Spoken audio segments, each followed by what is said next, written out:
Tayo po ngayon ay darako po sa ating pong pag-aaral salita ng Diyos. Ayan, sige po. Settle down na po kayo. Ayan. Ngayon po ay nasa unang linggo sa buwan po ng March. Amen. Sino po rito ang nagagalak sapagkat tayo po ay nasa ikatlong buwan na po ng March. Praise God. May kausap po ba ako? Ayan.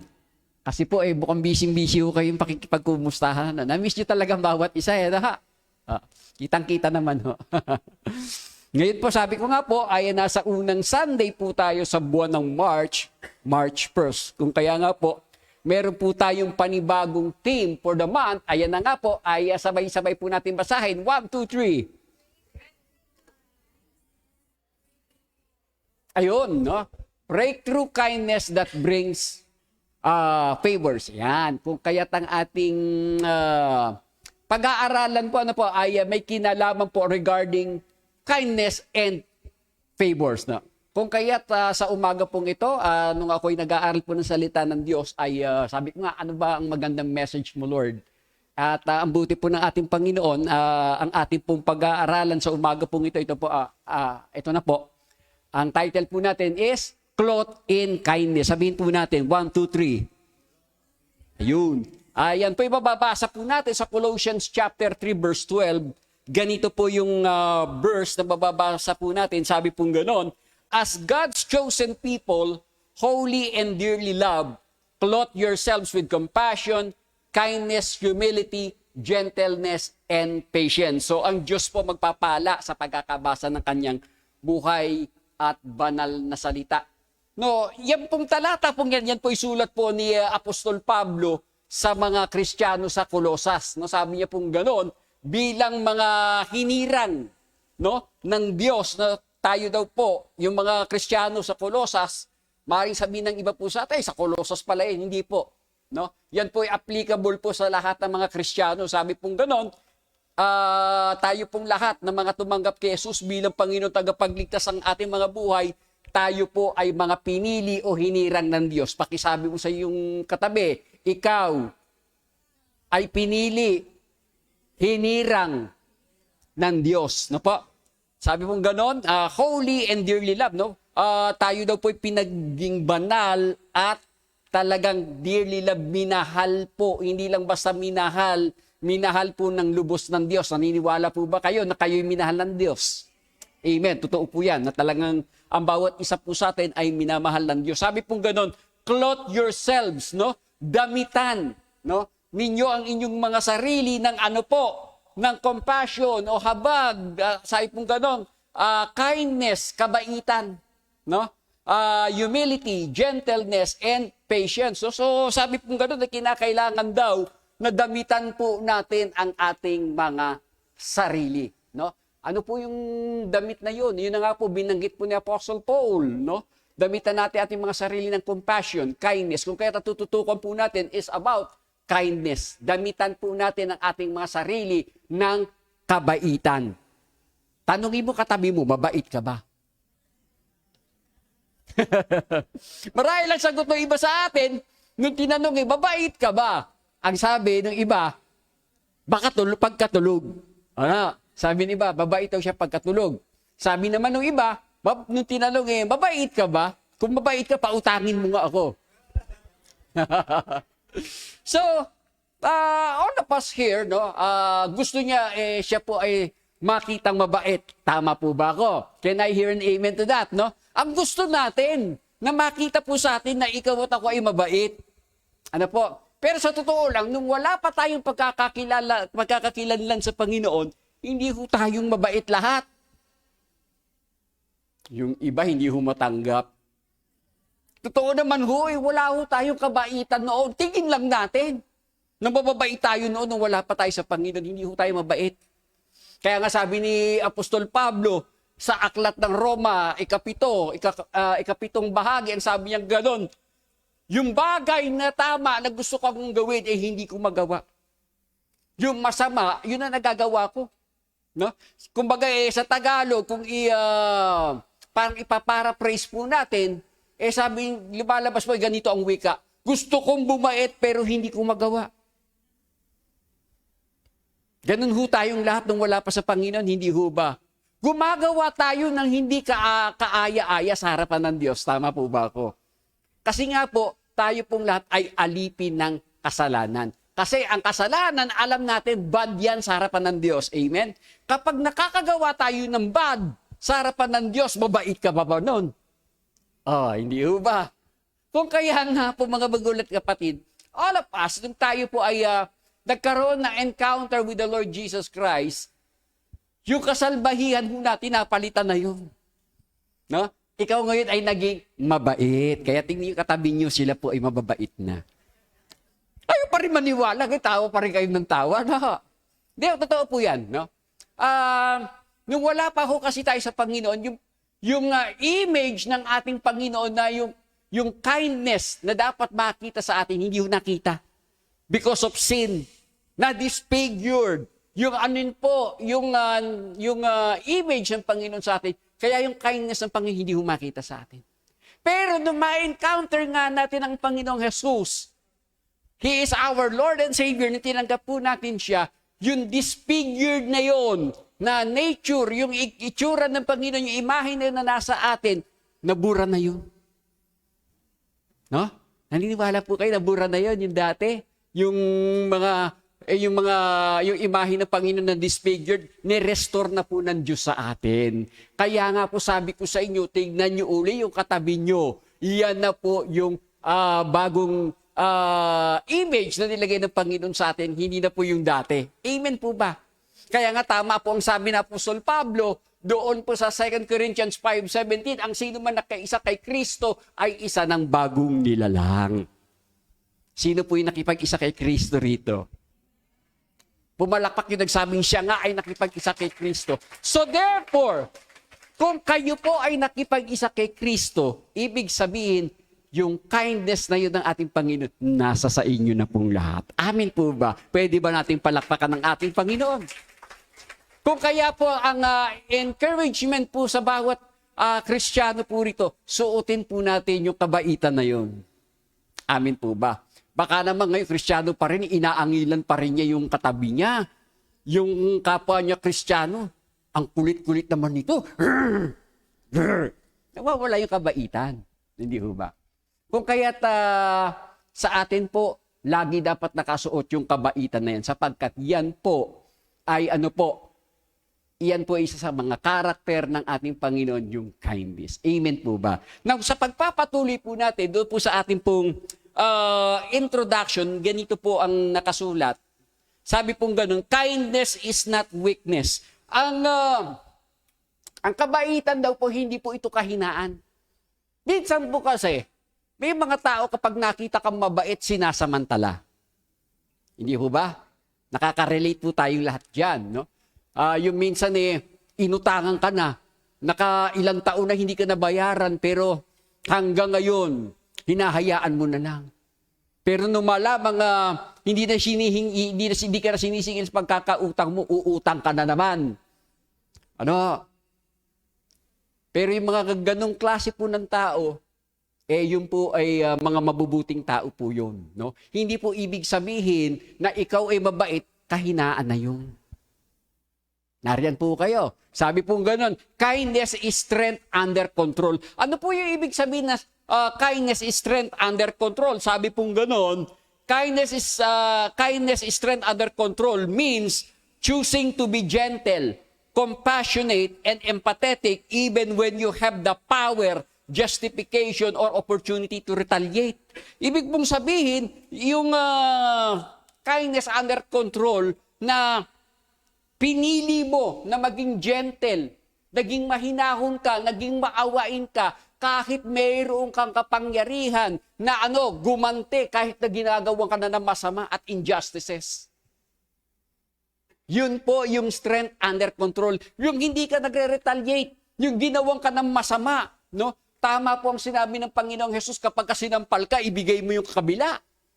No? Kapag kinuha yung balabal mo, ibigay mo pa yung isa.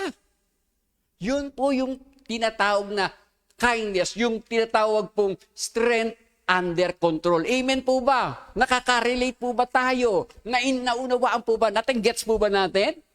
Amen? Sabi pa pong ganon, in a world that can be harsh, critical, and divided, God calls His people to be different, no?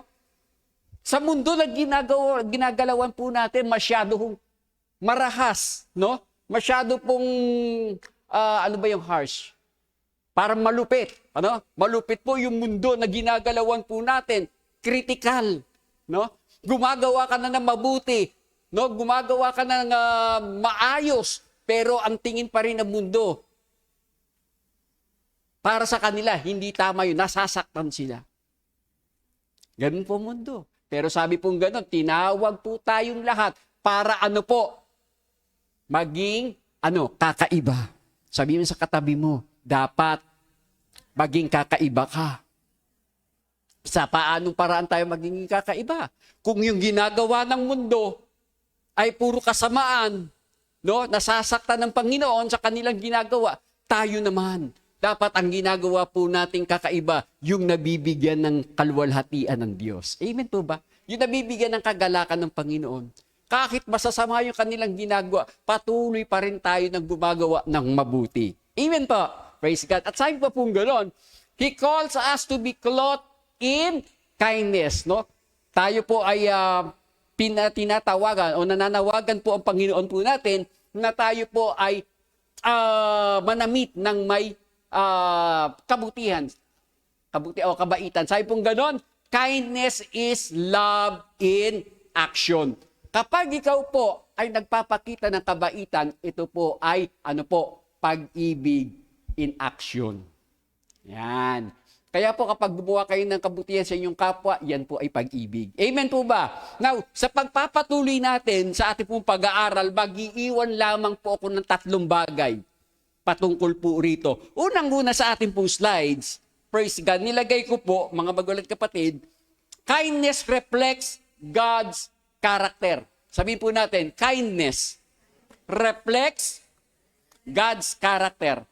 No, kapag nagpapakita raw po tayo ng tinatawag na kabaitan, nakikita po ang Panginoon sa atin. Amen. Sabi po ng Psalm 145 verse 9, the Lord is good to all. He has compassion on all He has made. No? Ang Diyos daw po, ang Panginoon po natin ay mabuti. He has compassion. May awa po siya sa lahat ng kanyang mga nilikha. No? Ang Panginoon po natin, hindi lamang po siya mabuti at may awa sa kanyang, hindi lang para sa atin, kundi sa lahat ng kanyang nilikha. Mabuti o masama man ng mga tao, sabi pong ganon, He has compassion on all He has made. Sa lahat ng kanyang ginawa. Ikaw at ako, pati yung mga tao na wala pa sa Panginoon, wala pa pagkakakilala sa Panginoon, mabuti ang Diyos. Amen? Naalala ko nga sabi ni Jesus Christ sa Matthew, maging ang araw, maging ang ulan na kanya pinapaulan, hindi lamang sa mamubuti niya, ibinubuhos at pinapasikat ang araw, pati mismo sa mga masasama. Ibig pong sabihin, ang Diyos po talaga natin ay mabuting Diyos. Mabait na Diyos mayroon tayo. No? Yung iba, ang portrayal po sa Diyos ay salbahing Diyos. Pero sa atin po, sa pagkakakilala po nating lahat, ang Diyos natin ay mabuting Diyos. Amin po ba? Pwede ba natin palakpakan ng Panginoon? Now, nilagay ko po sumunod, sabi pong ganon, God's kindness in sin in, nakikita raw po ang kabaitan ng Diyos sa atin sa pamamagitan ng mga hangin na ating nalalanghap. The air we breathe. Imagine niyo po yung mga sarili na yung hangin na binigay ng Diyos sa atin na hinihinga po natin, lagyan kaya na metro yun. Na? Isipin niyo po, yung mga hangin na hinihinga po natin, lagyan ng metro. Parang yung tubig, hindi ba? Yung tubig na iniinom natin, na ginagamit pang paligo, panlabad, may metro. Paano kaya kung yung hangin? Bakit ang hangin? Walang metro. Ibig pong sabihin, ang Diyos natin ay mabuting Diyos. Amen po ba? Iniisip ko, naglaro sa isip, paano kaya kung may metro ang hangin? No? Siguro, ang bill natin, ang laki na. No. Buti na lang walang Meralco lang ang hangin. No, lalagyan ka ng metro. No, meron tayong tubo dito o hose, tapos nandun yung metro na nakakabit kung saan parte ng katawan natin. At magre-register doon. No? Gaano kahabang hangin, gaano karaming hangin na ang hinihinga mo. No? Yun ang lalabas kung magkano.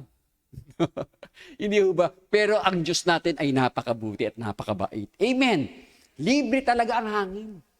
No, talagang yan ay dahil sa kabaitan at kabutihan ng Diyos. Pangalawa, sabi po doon, niligay ko po, the grace we receive, no? Yung biyaya ng Diyos na tinatanggap natin, sa totoo lamang po mga magulat kapatid, wala ni isa po sa atin ang karapat-dapat ng grace o biyaya ng Diyos. Pero dahil ang Diyos natin ay mabait at mabuti, binigyan ho tayo ng grace ng ating Panginoon. Bakit po ba tayo nabubuhay until now? Bakit ba tayo gumising kaninang umaga? It is all because of God's grace. Amen po ba? Pero ang problema, ang mga tao paggising sa umaga, nakalimutan pasalamatan ng Diyos. Paggising sa umaga, ang hawak si cellphone. Baka may message, sino? Si girlfriend, si boyfriend. Nakalimutan pasalamatan si Lord. Paggising sa umaga, sakali pagpasalamat sa kabaitan, kabutihan ng Diyos, sa biyaya na tinanggap mo, yung himala na tinanggap mo, ang humarap sa almusal kagad. At nung humarap sa almusal, hindi pa nagpasalamat sa Diyos. Mga magulat kapatid, lahat ng bagay na tinatanggap po natin, yan po ay dahil po sa kabutihan at kabaitan ng Diyos sa atin. Amen po ba? Kaya karapat-dapat lamang po natin siyang pasalamatan. At yung sumunod, ito po, simple lamang po itong ating pong pag-aaralan. Wala hong malalim po dyan. Praise God. Pangatlo, sabi pong ganun, nilagay ko po, the forgiveness we don't deserve. Ayun. All of us here, tandaan po natin, wala pong karapat-dapat sa atin ng kapatawaran ng Diyos. Lahat tayo. Grabe tayong pagiging makasalanan po natin. Walang pwedeng magsabi sa atin dito, di mabait ako eh. Pagpasok pa lang simbahan, nakaluhod na ako hanggang doon sa altar. Naku, kahit anong simbahan papuntahan mo, gusto ko pong sabihin sa inyo, wala akong mabait sa atin. Walang karapat-dapat ng kapatawaran ng Diyos, pero dahil siya po'y mabuti at mabait ng Diyos, pinatawad ho tayong lahat. Kaya wala pwedeng magmalaki sa atin. Dahil ang ginawa ko'y ganito, ganire. Kahit ano pang mabuting ginawa mo sa kapwa mo, tandaan mo, makasalanan ka pa rin. Hindi pa rin tayo karapat-dapat ng kapatawaran ng Diyos. Pero dahil siya'y mabuting Diyos, siya'y mabait na Diyos, nagkaroon tayo ng kapatawaran ng ating kasalanan. Amen po ba? Pwede ba natin palakpakan ng Panginoon? Kaya po, sabing ganyang una natin, kindness reflects God's character. Nasain po natin sa ating mga puso, sa ating mga buhay araw-araw, nakasuot sa atin yung tinatawag na kabutihan, kabaitan ng Diyos. Amen po ba? Yung pangalawang bagay na gusto ko pong iwan po sa atin, tatlo lamang po ito, purihin ng ating Panginoon. Yung, meron pa po nakalagay doon. Bago tayo pumunta sa pangalawa, nilagay ko po dyan, every day we live is a proof of God's kindness. Yung araw-araw na buhay po natin, na tayo nabubuhay araw-araw, ito po ay malaking pagpapatunay ng kabaitan ng Diyos sa atin. Amin po ba? Bakit? Bakit araw-araw? Kasi po sa araw-araw ng buhay natin na tayo namubuhay, sabi ko nga, tayo'y may lakas.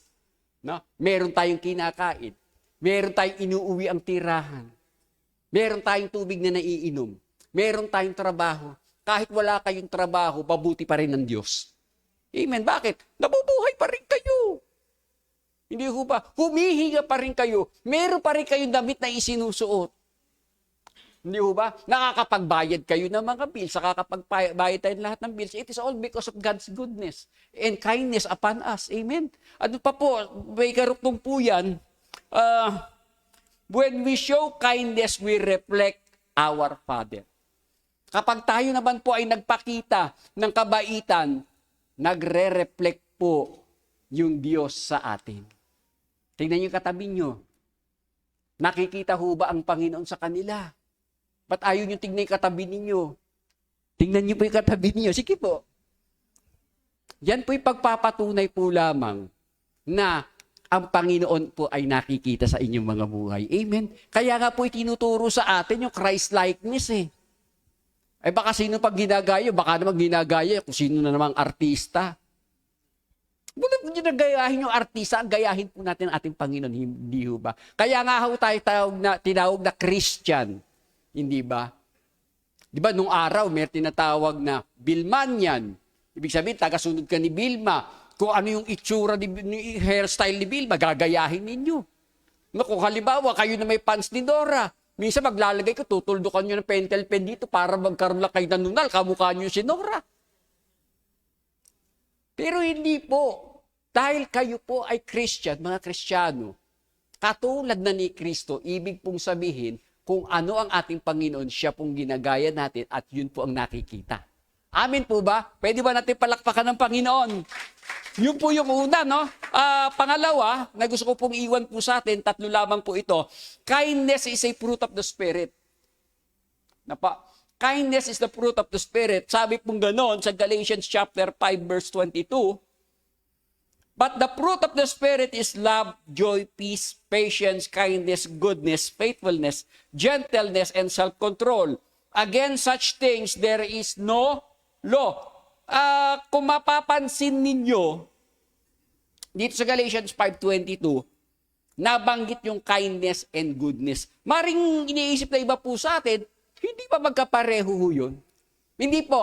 Magkaiba ang kindness sa goodness. Nariyan po kayo. Ano ang difference po nila? Ang goodness po kasi, ang goodness is a fruit of the Spirit. Sabi pong ganun, an internal quality. Ito yung pangloob na katangian. No, panloob na katangian that we develop through our relationship with God. No? Nade-develop po ang goodness kapag mayroon tayong relationship with the Lord Jesus Christ. Sino po rito ang mayroong relationship with the Lord Jesus Christ? Ibig pong sabihin, yung goodness of God ay nasa sa inyo po. It is the fruit of the Spirit. Ang sino man nakipag-isa kay Jesus Christ, no, binabaan ng banal na Espiritu Santo, the goodness of God is in you today. Amen. At sabi pong gano'n, ano po yung kindness? Kindness is an outward expression of goodness. No? Ito po yung kindness. Ito po yung panlabas na ekspresyon ng kabutihan. The practical ways in which we love others. Yung bang minamahal mo, yung katabi mo, yung kapatid mo sa pananampalataya, yung kapitbahay mo, yung nanay mo, tatay mo, asawa mo, yan po ay goodness. Kindness po yan. Bunga po yan ng kabutihan na nasa sa inyo. Amin po ba?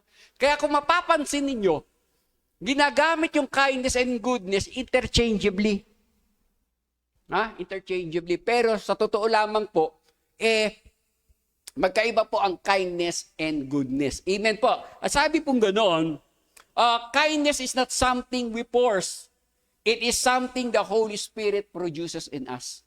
No? Ang kabaitan daw, hindi ito yung bagay na pinepuwersa natin na mangyari po sa atin. Kagaya nung wala pa tayo sa Panginoon.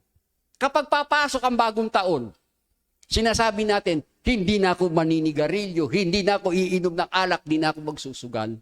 Gusto niyong bumait, hindi ho ba? Ayun, dinuktukan niyo na. No? Gusto niyong bumait, lahat tayo ganyan. Nung before, wala pa sa Panginoon, hindi ba? Meron tayo New Year's resolution. Kasi bakit? Alam natin, nung the past years, nung wala pa tayo sa Panginoon, alam natin yung pinagagawa natin hindi tama. Hindi po ba? Pero dumarating sa punto ng buhay natin, para napapagod na tayo gumawa, gawin yung mga hindi tama, hindi ho ba? Kaya nga tayo gumagawa niyan New Year's resolution. Tama!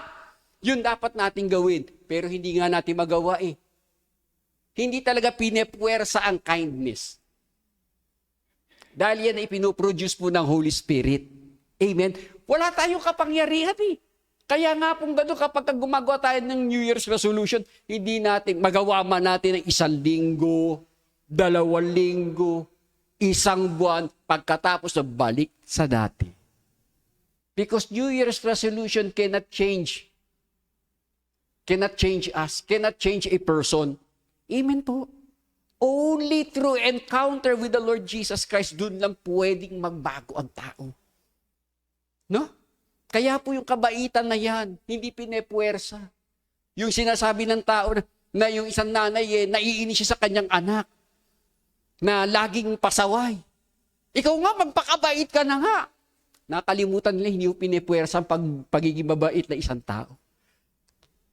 Kapag na-encounter mo lang ang ating Panginoong Hesus, doon pala magsisimula yung pagbabago at magiging mabait ka na. Amin po ba? Whether we like it or not, yun po ang katotohanan. Palakpakan po natin ang ating Panginoon. Kaya yung mga nanay, mga tatay, ipag-pray nyo lamang po. Huwag nyo sabihin sa anak ninyo, magpakabait ka na nga. Hindi ho ganun, hindi pinepuwersa yan. Pag-pray nyo po sila. Dahil sa pamamagitan ng panalangin, nakikinig ang ating Diyos, may mangyayaring pagbabagong gagawin ang Diyos sa buhay ng yung mga anak. Amin po ba? Malakas sa palakpak sa ating Panginoon. Ay, mahina ho yung palakpak na yan. Praise God. At sumunod po, meron pa po yan, sumunod na slide, sabi pong ganun, when the Spirit controls our hearts, no, kapag ang banal na Espiritu po, na control niya po yung ating puso, our words become gentler. Yung bang salita po natin magiging malumanay na. Baka naman hanggang ngayon, Kristyano ka na yung dila mo, yung mga salita mo, mas matalim pa sa espada ni Damocles. Ano ha? Na kapag nagsalita, talaga nakakasakit. No? Nagkamali yung isang kapatid mo, ikukorek mo, ipinahaya mo sa harap ng maraming tao. Hindi ho tama yun. No? Kapag nag-correct po tayo, wag naman nating ipapahiya sa harap ng maraming tao. It is not our business, no? Saktan yung puso at damdamin ng isa nating kapatid. Kinakailangan po, sabi pong ganon, our words become gentler. Hindi naman yung ganito. Mga kapatid, sinabi ng salita ng Diyos. Hindi ho ganun yun. No? Yung pagiging gentler, yung gentler po yung salita natin. Yung bang, hindi na po yung harsh yung salita natin. Hindi ho ba? Dati, nung mula pa tayo sa Panginoon, yung mga salita natin, parang, ang kausap, malapit lang naman, para ang kausap, bingi ng ganito. Sinabi ko na kasi sa'yo Hindi naman tama yan Galit ka, hindi, nagpapaliwanag lang. Wala akong gentleness po doon. Hindi ho ba? Kinakailangan yung bang, ang pagsasalita mo, yung gentle na sinasabi niya, dapat klaro ang salita mo. No, yung hindi naman nakakasakit. Nakakasakit na nga ng damdamin, nakasakit pa ng pandinig ng yung tenga mo, nabingi ka na. Bakit? Ang lakas ng salita. No? Kasi ikaw, mga tipong mga ganyan, galit ka ba? Hindi, nagpapaliwanag lang, pinapaliwanag ko lang sa'yo. So, hindi po ganon, no? Our words are gentler. Pangalawa, sabi pong ganon, our reactions become softer. No, dapat daw po yung reaction po natin, hindi ho violent reaction. Hindi ho ba? Bisa magugulat tayo sa mga sinasabi ko. Nung narinig mo sabi nung isa, uy, brother, sabi ni ganito lang, nakita ka raw nagpunta sa sabungan. Ha? Sino yan? Yung reaction violente. Yung bang, dapat sinabi ni nakita ka raw doon sa may sabungan, pumupusta ka pa. Ikaw na lang, dahil ikaw talaga nakakilala sa Panginoon at hindi naman talaga ikaw yun, tatawanan mo na lang. Ay, hindi, baka lang yun, kamukha ko lang siguro. Pati pong mga ganon, no? Hindi yung kinakailangan violent reaction. Nakita ka rin sa sabungan. Asan yan? Halika, puntahan natin. No? Hindi ho ganon. No? Hindi na ho tayo, inalis na ho tayo ng Panginoon sa mga ganong reaction. Hindi na ho tayo mga violente. Maaring iba sa atin, tatawa-tawa, pero pagdating sa bahay, makita yung mga anak, ang gulo-gulo ng bahay, hindi nagligpit. Ano yan? Kukuha ka ng pamalo, ganyan. Ano? Tandaan natin, hindi na ho tayo ganon. Hindi ba? Iba natatawa, pero, bato-bato sa langit. Alam niyo ho talaga yon. Pero tandaan po natin mga magulat kapatid, laging pinaalala ng Panginoon po sa atin, tayo po yung mga binagong nilalang. Di ba? Tingnan niyo uli katabi niyo, sila ho yung mga bagong nilalang. Tingnan niyo po. Yung isa naman, napansin, binago yung ilong.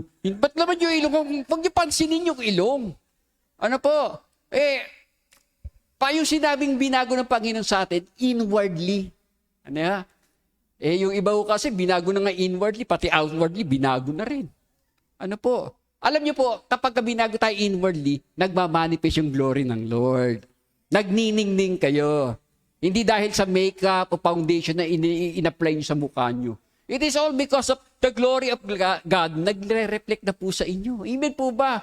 Kaya ano man ang sabihin sa inyo, hindi na kayo magre-react, tatawanan nyo na lang. O sasabihin nyo, ay, pag-pray na lang natin. Hindi ba ba ganun? Amin po ba? Pwede ba natin palakpakan ng Lord?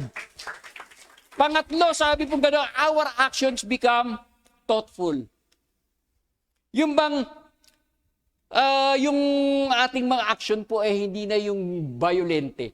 Ang gagawin po natin, ay sinabi niya yun. Kawawa naman si brother, naniniwala pa rin sa mga fake news na yan.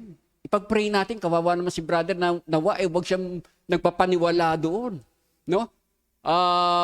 Baka yung kanyang buhay dahil sa kakapakinig ng fake news maligaw siya ng landas. Sa panahon pa naman natin ngayon masyado naglipa ng mga fake news. Pati kapitbahay nyo gagawa ng fake news, gagawan kayo ng fake news. Sasabihin yung mister mo may babaeng naka-ankla sa kanyang braso. Ano, ikaw naman nakinig ka kagad doon. Samantala, kaya naman pala naka-angkla, ipamangkin pala niya yun. Yung naka-angkla. Hindi ho ba? Dapat po, kapag ganyan mga bagay, may narinig tayo, dapat po ang actions po natin, maging thoughtful tayo. Kawawa naman yung mga kapatid natin. Bakit? Nadadaya siya ng kaaway. Amin po ba? Huwag tayong pumayag na madaya ng kaaway ang bawat isa po sa atin. All we have to do is maging thoughtful na maipanalangin yung mga kapatid natin. Huwag maniniwala sa mga kung ano-anong sabi-sabi. Tama po yung sinabi, yung kasabihan natin, ang nakikinig sa sabi-sabi ay walang bait sa... Ayun, parang totoo na nga nangyayari. Kaya wag tayo basta nagpapapaniwala sa mga sabi-sabi. Amen po ba? Tayo ho'y binigyan ng discerning of the Spirit ng Panginoon kung yung taong yun ay gumagawa ba ng tama. Amin po ba? At sabi ba pong ganon, praise God, hallelujah, kindness is evidence that God is working in us, no? Ang kabaitan po ay ebidensya na ang Diyos ay kumikilos po sa atin, no? Kapag tayo pong lahat ay nakita ng kabaitan, ibig pong sabihin, ang Diyos ay kumikilos po sa inyong mga buhay. Amin po ba? Dahil nga po ang Diyos po natin, karakter po ng Diyos natin, yung kindness, siya po ay mabait na Diyos, dahil siya po ay nasa atin, pinapakita po lamang, evidence po yon na ang Diyos nga po ay kumikilos sa inyong mga buhay. Amin po ba? Kaya ang mga Kristiyano ay hindi po nakikitaan ng kasungitan. May nangingiti hindi na ho tayo nakikita ng kasungitan. Maaaring iba kaya naman ako nagsusungit kasi naglalambing lang ako sa asawa ko. Lambing ko lang yun. Naintindihan ko kayo, may asawa rin ako.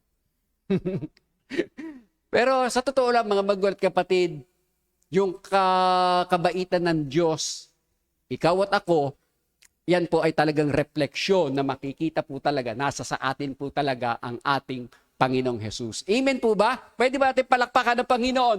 Pangatlo at panghuli, ito po, maikli lamang po yung ating pag-aaral. Pangatlo, ito ba yung pangatlong bagay? Kindness has the power to change lives. Ang kabaitan ho ay may kapangyarihang magbago ng buhay. Sabi po gano'n, a harsh word can wound a soul, but a kind word can heal a heart. Totoo po ito. No, yung mga salita po natin, no, na mga mararahas, no, yung mga hindi nag-iingat na mga salitang binibitawan, nakakasakit po yan ng ating kaluluwa. Hindi ho ba? Kaya po, dapat po, tama po ang sabi ng Bible sa Proverbs, death and life lies in the power of the tongue. Kaya kung ano ang sinabi mo na masakit sa kapwa mo, nasaktan at nagagalit po siya. Di ba? Kaya nga sa magkaibigan, kinakailangan dapat ang bawat salita na sasabihin natin, bibigkasin natin, pinag-iisipang maigi. Bakit? Maaari makasira ng relationship yun. Di ba? Ang hirap pa na mai-restore ang isang relationship na nasira sa magkaibigan. Kapag nagsalita ka ng isang salita na nakasakit ng kapwa mo, ng kaibigan mo, halimbawa sa pamilya na lang, di ba para ang hirap maibalik yung relationships? Iiwasan ka na niya. Hindi kayo magkakatulog kasi galit siya sa'yo. Why? Nakapagsalita ka ng hindi tama, nasaktan po siya. Kaya po sabi ko nga kanina, baka mayroong pa po sa atin na ang kanyang salita, no? Yung kanyang dila, matalas pa rin, parang kasing talas ng espada ni Damocles, baka naman kinakailangan po natin isuko yan. Amen po ba? Isuko po natin. No, hindi na tayo dapat harsh yung mga salita natin. Maring sabihin natin, kasi prangka naman lang po eh. Anong prangka? Kakaprangka mo, nasaktan? Tandaan po natin, it is not our business to hurt somebody's feelings. Hindi ho ba? Bilang mga Kristiyano, hindi natin business talaga ba makasakit ng damdamin. Maaaring ganito. Pwedeng in a nice way, pwede mo siyang sabihan ganito. Brother, sister, kasi nakita ko hindi tama yung ginawa mo. Pausapin mo ng masinsinan. Hindi naman kinakailangan na magsasalita ka, nando kaharap yung iba. Kung may napansin kang hindi tama na ginagawa nung isa, kayong dalawa na lang. Huwag na sa iba. Noon makikita pa ng iba. Magkukomento tuloy yung iba. Sasabihin nyo, ganun, sinabi mo sa harap ng maraming tao. Bakit ganun yun? Sa harapan pa namin, sinabi yung hindi tama yung nagawa mo. Kung mayroong napansin na hindi tama, di kausapin ka, hindi ba? Dapat ganun. Hindi natin business ipahiya ang bawat isa. Amen po ba? Kasi kapag nasaktan ang isang tao, ang hirap. Lalo't yan kadugubo, kaibigan mo matalik. Hindi ba? Natatarnish, no? Yung tinatawag na samahan. Kaya sa ating pong lahat, dapat panatiliin po natin na kapag tayo po'y nagsalita, dapat po, tama yung sabi ni Apostle Paul, yung ating speech po dapat season with salt. Ano yung season with salt? Hindi ho ba kapag kayo po ay gumagawa ng daing, sinong gumagawa ng daing? O, hindi ba? Ang asawa ko ho kasi si Sister Juliet, pag bumibili ng bangus, ginagawa niyang daing, ang gagawin niya, inaanuhan niya ng asin. Bakit? Ano hong meron sa asin? Ang asin ho nape-preserve para hindi agad nasisira ang isang isda. Ganon din po sa atin. Yung speech po natin, dapat po kinakailangan figuratively season with salt. Kasi po, nagpe-preserve yung asin. Dapat po, kapag nagsalita tayo, yung kausap po natin, hindi ho nasasaktan, nape-preserve po yung relationship natin sa isa't isa. Walang nasaktan. Bagkos yung salita na lumalabas po sa atin, nakakapag-encourage. Hindi nakaka-discourage. Amen po ba? Pwede ba natin palakpakan ng Panginoon? Sabing ganon, but a kind word can heal a heart. Hindi ba? Kaya nga po, kapag kasi nasabihan niyo po yung inyong katabi, kaibigan, dapat yung magagandang salita, yung pinupuri niyo. Kaya yung mga bata, mas maganda yung mga bata kapag pinagsasalitaan sa murang edad, mga kind words, mga magagandang salita, no? Hindi yung nagkamali yung bata, nadapa na minura pa. Parang yung kapitbahay namin nadapa na yung kanyang anak, minura pa. Sino ba naman gusto madapa? Hindi ho ba? Sabi nga, oh yan, puto ko tsinta, tanggi ka, mga ganon. Kapitbahay ho namin. Sabi ko sa loob-loob, napakamot ako ng ulo. Sabi ko gano'n, ginusto ba ng bata na madapa? Kahit naman tayo matatanda na, minsan nadadapa pa rin naman tayo. Paano kung halimbawa siya na tatay nadapa, sumagot yung anak, ayan, ang tanda-tanda mo na. Balik na rin natin. Matuwa kaya yung tatay? Ano sasabihin tatay? Buburahin yung anak. Matanda ako sa'yo, tatay mo ako, ginanon mo pa ako. Hindi ho ba? Pero sa mga murang edad ng mga bata, please, mga magulang, be careful on the words na sasambitin pakakawalan niyo sa inyong mga anak. Amen. Kasi bakit? Tatanim dito yan. Lalo ang mga bata, parang computer ang kanilang mga utak. Amin po ba? Dapat po yung mga salita na bibitawan natin para sa kanila, mga salitang napagpapala ang mga bata. Amin po ba? Malakas sa palakpak sa ating Panginoon. Sabi pong ganon, the Good Samaritan is a good example of kindness in Luke chapter 10. Sino po nakabasa po rito yung The Good Samaritan? No? Yung Good Samaritan, mababasa po natin, merong isang Hudyo na pinagnakawan ng bandido. Ninakawan na, binugbog, no? May sugat-sugat. Iniwan po ng mga bandido na walang malay. Walang malay. May dumaang priest, tinignan lang, umalis. Meron namang Levita, nakita yung lalaki na pinagnakawan. Anong ginawa? Nag-iba ng daan. Ang iniisip siguro, ay, wala, hindi ko dapat pakialaman niya. Baka pag nakita ako nung bandido na nagnakaw sa kanya, idamay pa ako.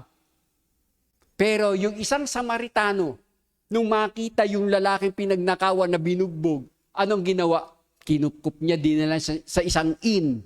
Parang, kumbaga, sa panahon po natin yung inn, parang motel. Nilinis yung kanyang sugat, pinainom ng gamot at kinausap yung innkeeper. Sabi nga nun, aalis ako, babayaran ko yung lahat ng nagaso. Ako ano kailangan niya ibigay mo. Hindi man kakilala nung Samaritano yung lalaking Hudyo, anong pinakita niya? Kabutihan, kabaitan. Ano po ang tinuturo nito sa atin? Tayo po, hindi tayo dapat namimili kung sino yung dapat nating tulungan. Hindi ho ba? Sabi pong gano'n, while others pass by, he stopped. Tumigil yung lalaking Samaritano. Yung iba, nung dumaan, nakita, walang pakialam. Tumigil siya. He cared. Inalagaan niya yung lalaking Hudyo na binugbog at pinagnakawan. He gave. Binigyan niya pa. Anong binigay? Binigyan ng gamot. Binigyan pala kung anong kakailanganin. His kindness made the difference. Bagamat itong Samaritano pong ito, hindi ho siya Hudyo. Gumawa ng difference, ng kakaiba. All of us here, bilang mga anak ng Diyos, bilang binili ng ating Diyos, tayo pong lahat ay gumawa ng kakaiba sa ibabaw ng mundong ito. Amen po ba? Para pagpapakita natin sa mundong ito, na tayong nanakay Kristo kakaiba sa mundong ito. Amen po. Kasi, tandaan natin, hindi tayo mga taga-mundo. Ano po? Hindi ho tayo taga-mundo. Naniniwala po ba kayo? Our citizenship is in heaven, hindi rito. Dahil tayo po rito ay mga strangers po lamang. Sinabi po yan na Ephesians chapter 2. No? Tayo po yung mga aliens, strangers. No? Hindi tayo taga rito, taga roon tayo sa langit. Ibig pong sabihin, kung tayo taga langit, kung ano yung karakter ng Diyos na nasa langit, dapat siya yung nakikita sa atin dito. At ayun ang ipinopropagate po natin para ang mundo ay mabago. Amen po ba? Gumawa tayo ng kakaiba. Hindi tayo tutulad sa mga ginagawa ng mundo. Huwag na ho nating sundin yung kasabihan na when in Rome, do what the Romans do. Hindi ho tayo mga taga-mundo. Inalis na tayo. We are once from this world. Yung mga gawa ng mundo, ano yung gawa ng mundo? The lust of the eyes, lust of the flesh, and the pride of life. Ito yung mga gawain ng mundo. Inalis na po tayo ron. So therefore, tayo na mga taga-langit, gumawa tayo ng kakaiba. Amen po ba? Ano yung kakaiba na yun? Kung ano yung karakter ni Jesus, yan ang makita po sa ating lahat. Amen po ba? Pwede ho ba natin palakpakan ng ating Panginoon? Praise God. At yung sumunod na slide, praise God, sabi pa pong ganon, sometimes the greatest sermon people hear is not from a pulpit, but from a life of kindness. Makaminsan daw po, ang pinakamaganda at dakilang sermon na maririnig nyo, hindi yung pinapangaral dito. Hindi po. Ang pinakamaganda po ay galing po sa buhay na punong-puno ng kabaitan. Oo nga, nangangaral nga ako, pero hindi nyo naman makita sa akin. Kung halimbawa, salbahe ako pagkatapos dito. Paglabas ng gawain dito, magkakamayan ang lahat. Paglabas, Dineded ba ko kayo lahat? Iniisnab po kayo. O hindi ho ba? Maganda pa ba yung pinangaral ko? Hindi ho. Ang pinakamagandang sermon na maririnig nyo, hindi dito, kundi sa isang buhay na binago at nakita yung kabaitan ng ating Panginoon sa kanyang buhay. Amin po ba? Malakas na palakpak po sa Panginoon. Now, sa ating po pagtatapos, conclusion, eto po, sabi po na Ephesians chapter 2, 4, verse 32, be kind and compassionate to maging mabait, no? At maging, compassionate, yung mahabagin tayo sa isa't isa, to one another. Sabi pong ganun, church, let us be known not only for our sharing the gospel, not only for our singing, but for our kindness. Ito makita po sa atin, dapat maging mabuti tayo. Maaaring may pumunta, umaten sa gawain po natin ngayon. Walang laman ng kanilang bulsa. Hindi alam na kapag uuwi siya, meron ba siyang kakainin. Yung kanyang tiyan ay gumagano na. Parang makina sa pabrika, no? Tumutunog. Iniisip niya, may kakainin pa ba ako? Bilang tayo po, mga magulat kapatid, dearly loved by the Lord, magpakita ng kabaitan. Kung meron man lalapit sa inyo, brother, baka pwede naman pahiramin mo ako, wala ako. Sige po, why not? Kasi po, yun ang karakter ng Panginoon eh. Yung kabaitan. Ang sabi niya, kapag kinuha ang inyong balapan, ibigay niyo pa yung isa. Tarihan pa po kayo. At yung karuktong, meron pa po yan. Sabi po nga ng be kind in your home. Sa inyong mga tahanan, dapat makita ang kabaitan. Mga tatay, huwag kayong maging diktador. Huwag kayong maging diktador sa pamilya ninyo. Ako ang tatay! Ako ang hari. No. Na inaawa yung asawa, bigla sumagot yung asawa, hari ka nga, ako naman ang alas. Hindi ho ganon. No? Ibig pong sabihin, mga lalaki, mga tatay, kayo nga ang in authority, pero kinakailangan naman ang inyong authority ay hindi po maging, parang mapang-abuso. Wala nang kalayaan sa tahanan. Amen? Mga tatay? No? Mga anak, magpasakop naman kayo. Hindi para kayo nakawala sa kural. Hindi ho, magpasakop tayo. Dahil ang nais ng Panginoon, merong kaayusan ang isang tahanan at ang isang pamilya. Magpapasakop ang anak. Maging ang nanay, magpasakop kayo sa inyong mga asawa. That is kindness. Pangalawa, in your church. No? Magpasakop kay Pastora. Pastora Shirley. Yan, tayo pong lahat. Yan, yung mga leaders, pasakop po tayo. In your workplace, sa mga boss po natin, no? Pasakop po tayo sa kanila. Hindi yung pwede na, ay wala naman si boss. Lalabas muna ako. Tapos lumabas ka, pumasok ka ng alas 8, nag-report ka, wala naman si boss, mga 8:30 lumabas ka, dahil wala si boss, maglalakwatsa ka, babalik ka alas 4:30 na ng hapon. Ang bait, Dapat ho, magpakita ho tayo ng kabutihan pa rin. Pasakop din tayo sa ating mga employers. Yan. Maging mabait tayo. Sabi po gano'n, even to those who are difficult. Ano po ibig sabihin? Even to those who are difficult, maging mabait tayo sa mga tao. Ang hirap pakisamahan. Yun po yun. Marami hong nag-react. Marahil tingin nyo, kapitbahay ninyo, ang hirap pakisamahan, lagi kayo inaaway. Naku, yung kapitbahay ko na, paano ko naman pakikisamahan para may tililing? Pero anong sabi? Kinakailangan po maging mabait ho tayo sa kanila. Amin po ba? Kapag pinatulan mo yon, wala ka rin pinagkaiba sa kanya. Kaya pagka ganun ho, intindihin na lang po natin ipanalangin. Because we believe in the power of prayer. Amin po, sino naniniwala na makapangyarihan at mabisa ang panalangin? Amen. So ipag-pray po natin. No? Kahit yung mga mahirap makasundo ito, na lagi kapag nagkikita kayo, laging may debate. Pag-pray nyo po. Mahalin pa rin, maging mabuti sa kanila. Amin po pa. Sabi pong ganon, sa pagtatapos ko po, eto pa. Because when we are clothed in kindness, we look like Jesus.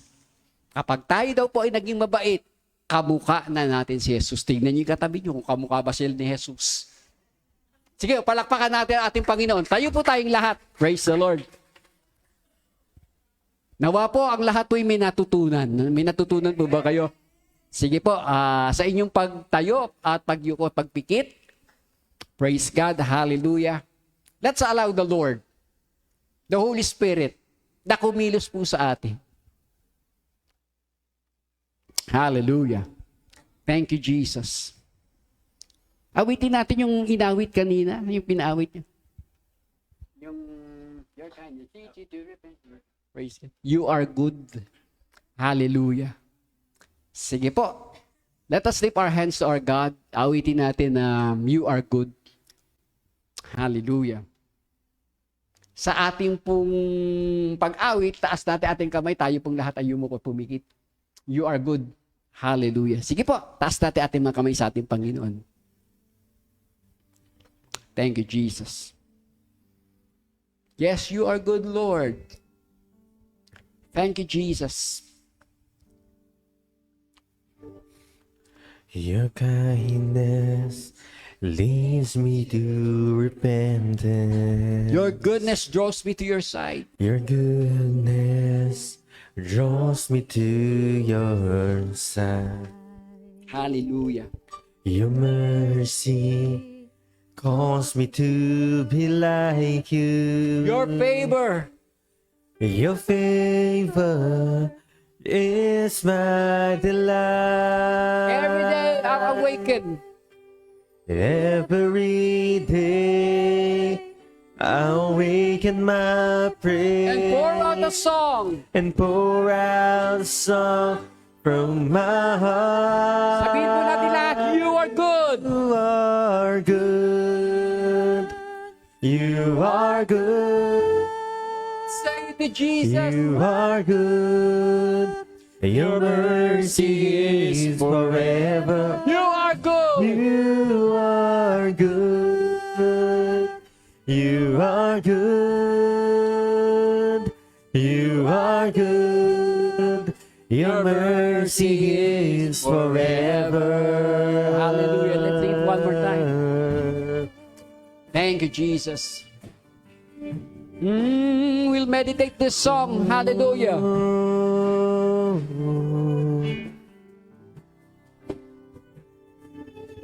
Your kindness Leads me to repentance. leads me to repentance. Your goodness draws me to your side. Yes, Lord. Your mercy. Your mercy calls me to be like you. Your favor is my delight. And your favor is my delight. Every day I'll awaken. Every day I'll awaken my praise And pour out a song. pour out a song from my heart. You are good. You are good. You are good. Yes, you are good. You are good. Your mercy is forever. You are good. Yes, you are good. You are good. You are good. Your mercy is forever. Your kindness is forever. Your Your goodness is forever. goodness is forever. Your mercy. Your mercy is forever. Forever. Your kindness. Your kindness is forever. Your goodness. Your goodness is forever. Your mercy. Your mercy is forever. Forever. Pizza pa, your kindness. Oh, your kindness is Oh, forever. let's sing all Your together. goodness is forever. Your mercy. Your mercy is forever. Forever. Hallelujah.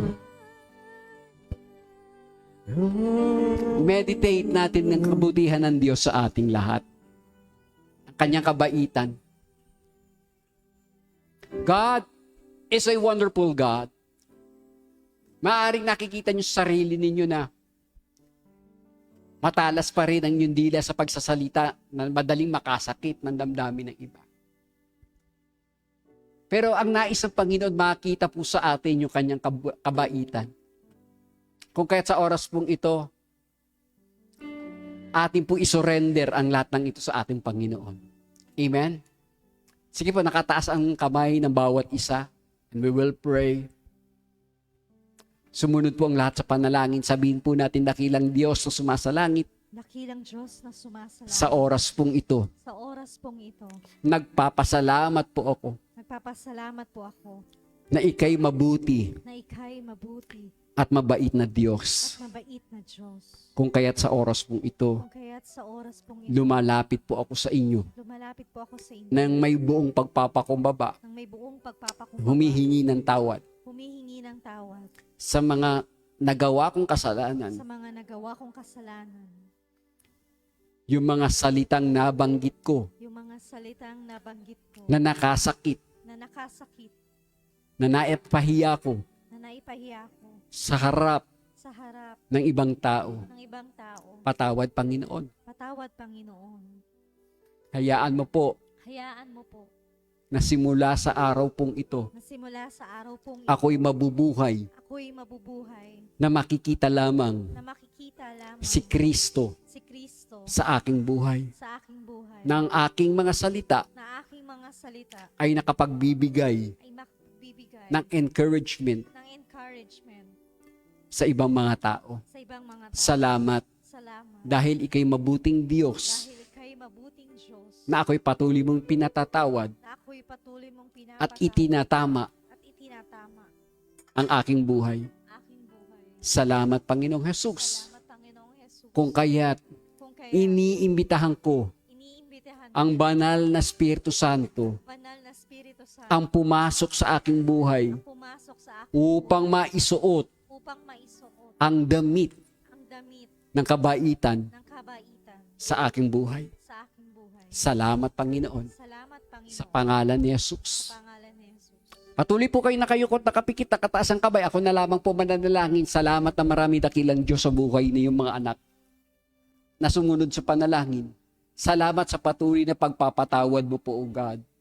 Kung kaya't sa aming nagkakaisang panalangin na kami ay mga tinawag mo, we are a chosen people of yours, O God. Dearly loved, kung kaya't ang dalangin ko po, O God, sa oras pong ito, let the Holy Spirit fill us right now. Pakapuspusin kaming tunay ng Santong Espiritu. Nang sa gayon kami mabubuhay lamang sa pangunguna ng banal na Espiritu Santo. Hindi na yung gawa ng laman ang siyang namumutawi sa aming mga buhay, kundi ang Santong Espiritu. Nang sa gayon, makita ang Panginoong Jesus sa aming mga buhay. You have called us to be Christ-like. Salamat, Panginoon, dahil hindi mo hinahayaan na maging huli ang lahat sa amin. Na ang nais mo, Panginoon, kami ay gumawa ng difference sa ibabaw ng mundong ito. We cannot make a difference kung ang buhay namin ay hiwalay sa iyo. Kung kaya't sa oras pong ito, banal na Espiritu Santo, we pray na pakapuspusin niyo po kami na iyong kapangyarihan. Maging yung mga nanonood sa online, O God. Precious, wonderful Lord, Holy Spirit, pour out your power and your presence in the lives of your people. Nang sa gayon, hindi namin masunod yung cravings of the flesh. Bagkus, Panginoon, susundin namin kung ano ang utos ng banal na Espiritu Santo sa amin. Salamat, banal na Espiritu Santo. Hallelujah. Hallelujah, hallelujah, hallelujah. Kung kaya't sa oras pong ito, selyuhan mo po kami ng banal na dugo ng Panginoong Jesus. At tunay nga, ikaw ang tunay na maparangalan sa amin. Kung mayroon mga sakit at karamdaman sa oras pong ito, Father, right now, in the name of Jesus, heal those sicknesses and diseases. Maging yun nasa online. Kung may mga nakakaramdam ng sakit sa kanilang likod, sa tiyan, sa paa, sa binti, sa bandang ulo, O God, ang mga kamay, Father, heal them by the power of your Spirit right now. In Jesus' name. In Jesus' name. Kung mayroon mang pangangailangan pinansyal, O Diyos, Sabi niyong salita that you will throw open the windows of heaven, O God, and pour out such a tremendous blessings to your people, O God. Father, right now, do it in Jesus' name. In Jesus' name, na hindi kami magkukulang sa lahat ng aming pangangailangan. Salamat na marami, Panginoon. We thank you, O God, sapagkat kayo ang Diyos na patuloy na tumutugon sa aming panalangin. Father, we give you praise. Father, we give you the glory. In Jesus' name this we pray. Amen. Sige pa, palakas ang palakpak sa ating Panginoon. Praise God.